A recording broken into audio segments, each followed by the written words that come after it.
All right, and we are back here on the GSMC football podcast. And for the fourth part of the show, we are going to talk about the NFC West. We'll get into uh, my schedule predictions, standings predictions. Now, I know you saw a little bit of that at the top of the show because I, kind of spoiled it. But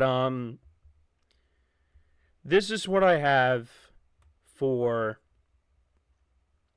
the NFC West. So I went back and I was watching my schedule prediction videos because, I just kind of did a rough, prediction. I kind of kept things the same for most teams. I had the Cardinals at like 5 wins, but I gave them one more, so I got them at 6-11. The Seahawks, I had them at 7-10. I'm going to keep them at 7-10. The Rams, 10-7. Niners, 13-4. What I do find interesting though is that a lot of people have the Rams, or I shouldn't say a lot, but I've seen like multiple people, having the Rams in first place, putting the Rams in first place, which I think is interesting. But I can't do that. I mean, unless, the 49ers are dealing with a ton of injuries, which is like what happened during the COVID season. I think the Niners are still the class of the NFC West. I do think that this is still their division to lose. And I think they're going to continue their dominance within this division and ultimately finish in first place once again. The Rams, I expect them to be a playoff team. It was an interesting year for them, because they kind of surprised people when they went on the road, first game of the year, and beat Seattle. And then they kind of struggled in the middle of the year. Kyron Williams got hurt. Stafford missed a game.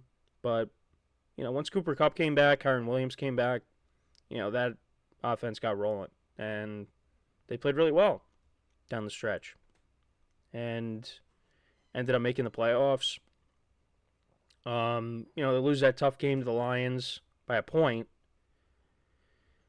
But I just think that, I think they'll be a playoff team again. Now, the one thing that, you got to worry about is how is that defense going to be now without Aaron Donald? Because those are some big shoes to fill. And they addressed the defensive side of the ball in the draft, and they brought, some guys in the secondary. So we'll see how that all plays out for them. But that's my concern. And also, you want to make sure that your guys on offense stay healthy. Now, Matthew Stafford is coming into the year healthy. Cooper Kupp is coming into the year healthy. Puka Nacua, I know, had an injury in camp, but, he's going to be ready to go for week 1. But how is that all going to play out throughout the season? Kyron Williams supposedly is going to be returning punts, which I don't know how I feel about that. They also drafted Blake Corum out of Michigan. So they got a nice backfield. But, yeah, I just think if the offense stays healthy, and they also did bring back DeMarcus Robinson as well, who was productive for them last year as their number 3 receiver. Tyler Higbee's still going to be out, I believe. If the offense stays healthy, and the defense is solid, I mean, I think 10 wins is doable for them. For the Seahawks, new head coach, Geno Smith has been good for them. I do think at some point we're going to see Sam Howell. I don't know when, but I think we're going to see him. But I don't know. I feel like new head coach. Now, Mike McDonald has been spoken very highly of by people around the league. But maybe this is not the year for them. But I mean, the Seahawks have a lot of talent, especially on offense with their receivers and the running backs. But I don't know. I'm feeling a little bit of a regression from them, just because rookie head coach, and the quarterback situation. But we'll see. Could they be in the mix for a wild card spot? It's possible. I mean, I think the last couple of years they have finished 9-8. Last year they didn't make the playoffs, but the year before that they did. So, but I think 7-10 is realistic for them. And then for the Cardinals, with Kyler Murray, I mean, I still don't know what to expect. I mean, we'll see what happens. They're going to be more competitive with Kyler Murray now being the starter for the whole year, because last year he didn't. He came back later in the season. Josh Dobbs was starting. He had Clayton Tune start a game. But this is still a building block year for them. This is all about making improvements. And, I do like their offense. With Kyler being healthy, you got James Conner. They drafted Trey Benson, another running back. But you got Marvin Harrison Jr., who you also drafted with your first selection. Trey McBride, I'm expecting a big year out of him. Their young tight end was a real weapon for them last year. So I expect a big year out of him. Marvin Harrison Jr., let's see how he is with Kyler. I mean, I think that combination should work. But I still think 6-11, unfortunately. But I wouldn't be surprised if this team, finishes with a better record than that. Because with Kyler for a full year, they're going to win some games. But it's tough, man, when you get the Niners and the Rams in your division. We'll see how it goes. But that's what I got for the NFC West. Niners at 13-4, Rams 10-7, Seahawks 7-10, Cardinals 6-11.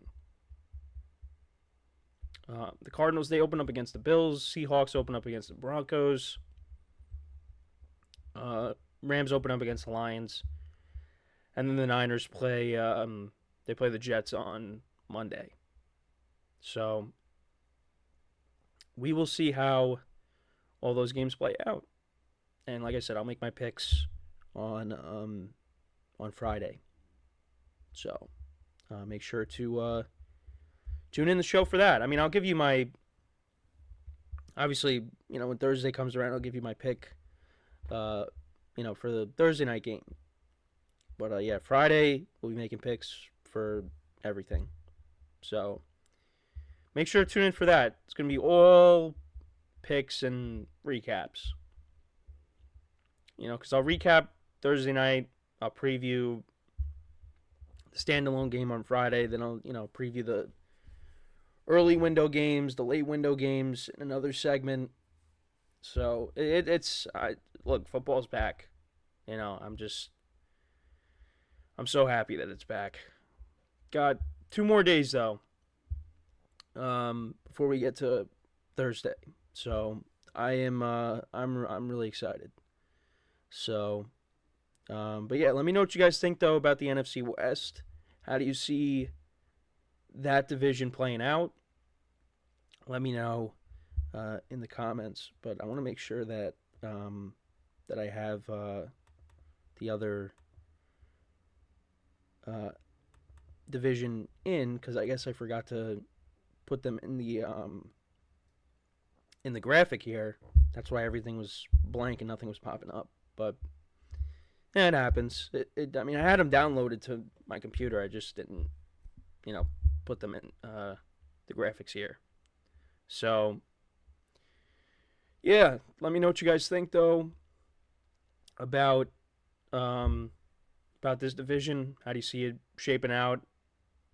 I mean, even if the records aren't accurate, that's kind of how I see the division playing out, with the Cardinals in last, Seahawks in third, the Rams in second, and the Niners in first. So, but yeah, let me know how you guys see that division playing out. It's going to be a fun division to watch, but I do think it's interesting that some people have the Rams winning this division. I mean, I think they have the talent, but I don't know. I just think, Kyle Shanahan, since the Niners really have become a contender again, because the first couple of years, McVay owned Shanahan, but that's because McVay had a better team. But then when Shanahan got a really good team, it all changed. Shanahan has really owned McVay the last, few seasons.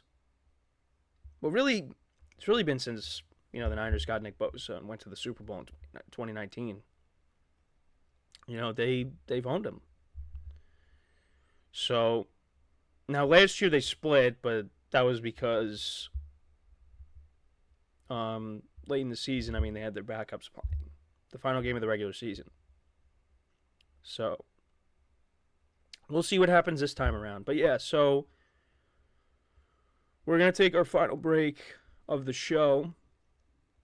And then when we come back, we will take a look at my AFC East standings predictions. And it's gonna be an interesting one. So for one final time today, stick around, and we'll be right back here on the GSMC Football Podcast.